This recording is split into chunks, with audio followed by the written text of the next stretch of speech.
Peace. Achille Damone Height here. And I'd like to welcome you to Lucid Futurism, where we unleash the mysteries of the universe, one thought at a time. Today, I want to share 10 books that have had a real impact on me, and I think they can do the same for you.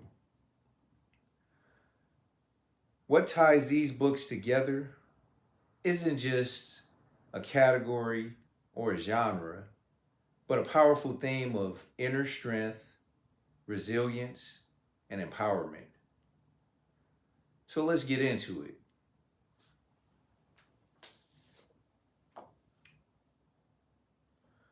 We're starting with a heavy hitter, Man's Search for Meaning by Viktor Frankl. This book is all about finding purpose, even when everything seems lost. Frankl's journey through unimaginable hardships show us that meaning is something we create, no matter our circumstance. It's a reminder that purpose isn't a luxury, it's a lifeline. There are many quotables in this book, but one that underscores the resilience of the human spirit comes from page 66. Everything can be taken from a man but one thing, the last of the human freedoms, to choose one's attitude in any given set of circumstances, to choose one's own way. And there were always choices to make. Every day, every hour offered the opportunity to make a decision which determined whether you would or would not submit to those powers which threatened to rob you of your very self, your inner freedom, which determined whether or not you would become the plaything of circumstance, renouncing freedom and dignity to become molded into the form of the typical inmate. Very deep.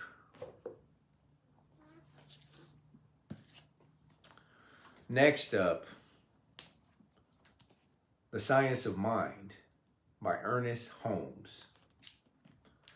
To summarize this book, change your thinking, change your life. This one is for those who believe in the power of thought. Holmes shows us how our minds are capable of transforming reality when we focus on what we truly want. Think of it as a guide to using thought as fuel, sharpening your mindset to unlock what's possible. Here's a quote on page 40, highlighting the idea that true progress and enlightenment come from connecting deeply with the greater universal mind. All invention, art, literature, government, law, and wisdom that has come to the race has been given to it through those who have deeply penetrated the secrets of nature and the mind of God. Perhaps the simplest way to state the proposition is to say that we are surrounded by a mind or intelligence that knows everything, that the potential knowledge of all things exists in this mind, that the abstract essence of beauty, truth, and wisdom coexist in the mind of the universe, that we also exist in it and may draw from it. But what we draw from it, we must draw through the channel of our own minds.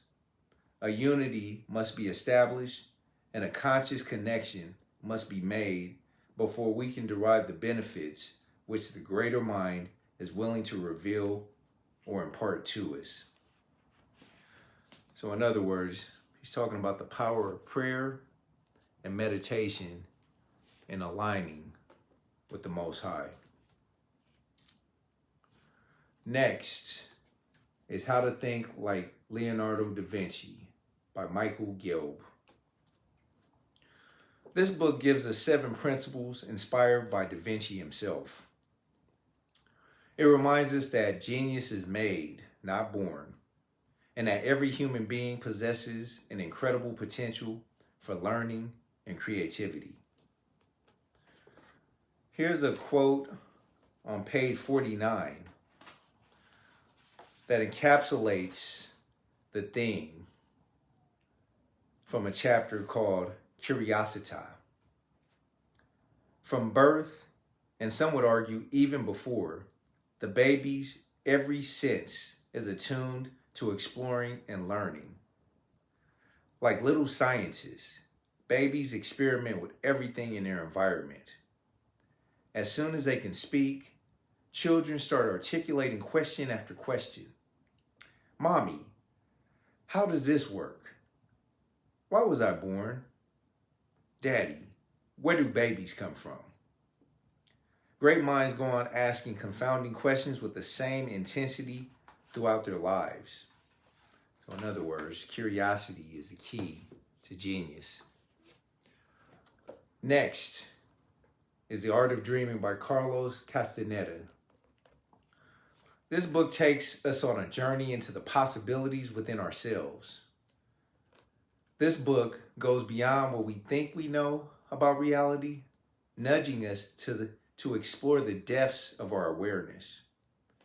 It's a reminder that we are boundless and there's always more to discover within.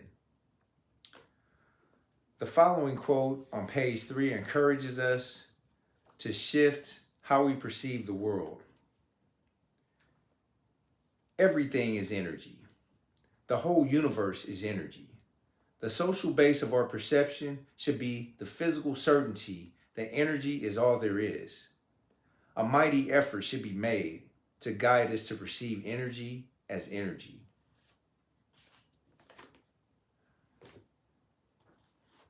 Next up,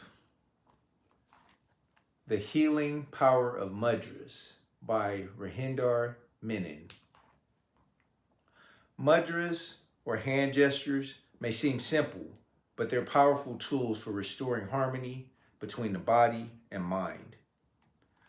This book delves into how specific mudras used in yoga and meditation can bring physical, mental, and emotional balance.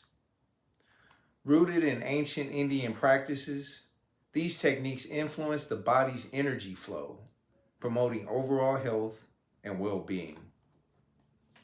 On page 17, the book highlights some remarkable claims about the healing potential of mudras as follows. Mudras can bring about miraculous changes and improvement in our body. Mudras generate power to provide peace and happiness. Mudras are miraculous remedies. They provide instant relief in many illnesses. Mudras can cure almost any ailment, from simple earache to heart attack. Mudras help in molding the physical, mental, and even the moral aspects of an individual. Some mudras can balance the elements of the body within 45 minutes, while others act within a few seconds. So we have healing powers within our hands.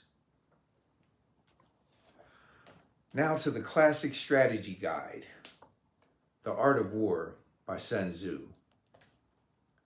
This book is a deep dive into strategy and adaptability, offering insights that extend beyond the battlefield to any competitive or challenging situation. It's about understanding how to position yourself and adapt to any situation life throws your way. Sun Tzu's wisdom centers on strategy and achieving victory through intelligence and subtlety rather than brute force. The following is a quote from page 9 that encapsulates this theme. The best policy, he says, is to attack the enemy's plans, the next best to disrupt his alliances. For to subdue the enemy's army without fighting is the acme of skill. Speaking of strategy, The 48 Laws of Power by Robert Greene is a guide to understanding and navigating power dynamics in various environments. Each of the 48 laws provides strategies for gaining, maintaining, or protecting power, drawing from historical examples of leaders, manipulators, and influential figures. For example, Law 1, Never Outshine the Master, is about understanding social dynamics, practicing humility, and strategically navigating hierarchies. It emphasizes the importance of self-awareness, restraint, and subtly managing relationships to advance one's position without unnecessary conflict. This law is a tricky one to navigate, especially when you're skilled and driven, as I have discovered through personal experience. For example, in the corporate world, it's easy to think that just working hard and standing out will naturally lead to recognition. But as Law 1 reminds us, there's a skill in knowing when to hold back. This law taught me that sometimes being too visible can unintentionally create tension, even if you have the best intentions.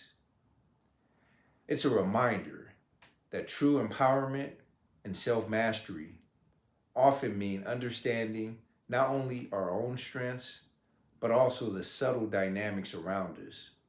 Knowing when to let others shine can be a strategy for long-term growth and resilience. A quote from page 1, Law 1 states, "Always make those above you feel comfortably superior.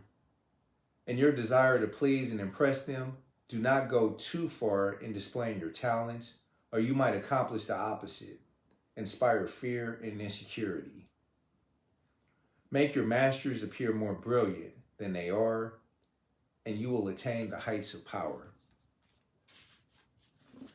Sounds like deception, but it is what it is.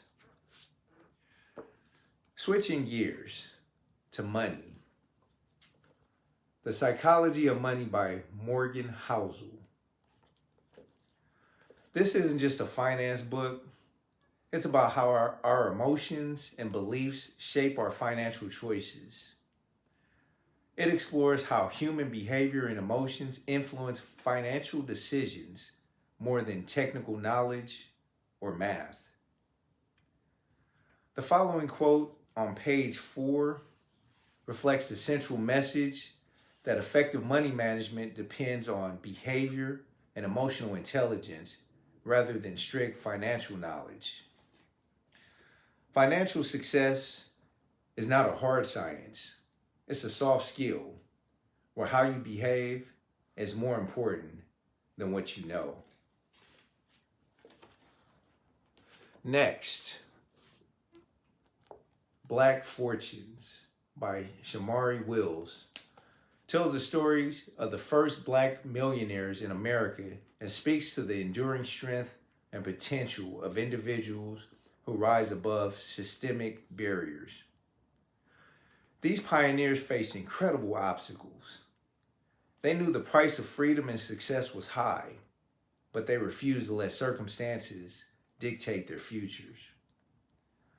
They became the architects of their own lives. This book celebrates triumph over systemic challenges and is a testament to the power of determination. The following quote from the introduction captures the theme of the book. "These stories are a neglected part of not only Black history, but also American history, and they deserve to be told and woven into the tapestry of our shared history. Through the stories of America's first Black millionaires, we see the limitless potential of Black Americans despite structural inequalities, and we can glimpse the hope for one day achieving racial economic parity." Speaking of systemic barriers, finally, we have The Color of Law by Richard Rothstein. This book is important because it explains how federal, state, and local governments in the United States use policies to enforce racial segregation in housing, creating a deeply entrenched system of inequality. It reframes the discussion on how inequality, showing that the legacy of these policies still impacts communities today.